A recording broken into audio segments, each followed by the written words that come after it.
સુરતમાં છેલ્લા 2 દિવસથી ઇન્કમટેક્સ વિભાગ દ્વારા લક્ષ્મી ડાયમંડના માલિકના ઘરે અને ફેક્ટરી પર તપાસ હાથ ધરવામાં આવી રહી છે. આજે પણ આ તપાસ યથાવત રહી હતી. વસંત ગજેરા અને ચુની ગજેરાની માલિકીની લક્ષ્મી ડાયમંડ પર આઈટી વિભાગની રેડ ચાલુ રહી, જેને પગલે વસંત ગજેરા આજે ડાયમંડ ફેક્ટરી પર પહોંચ્યા હતા. સુરત શહેરના નામાંકિત ઉદ્યોગપતિના ઘરે અને ઓફિસે ઇન્કમટેક્સ વિભાગ દ્વારા દરોડા પાડવામાં આવ્યા છે, જેમાં લક્ષ્મી ડાયમંડ સહિત તેના વિવિધ ભાગીદારોના ઘરે અને ઓફિસમાં સર્ચ ઓપરેશન હાથ ધરવામાં આવ્યું છે. સુરત ઇન્કમટેક્સ વિભાગની ડીડીઆઈ વિંગે વહેલી સવારથી જ તપાસમાં જોડાઈ છે અને મહત્વના દસ્તાવેજોની પણ ચકાસણી કરી રહી છે.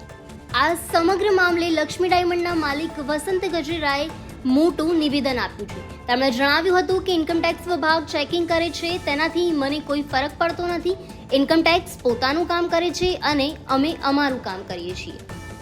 છે શું કઈ છે સાહેબ, એટલે શા માટે રેડ પડી? ભાઈ એ તો એનું ગવર્મેન્ટનું કામ છે, ગવર્મેન્ટ કામ કરે યાર. આપ મીડિયા શેના માટે આવ્યા? તમે તમારું કામ કરો છો, એનું કામ કરે છે.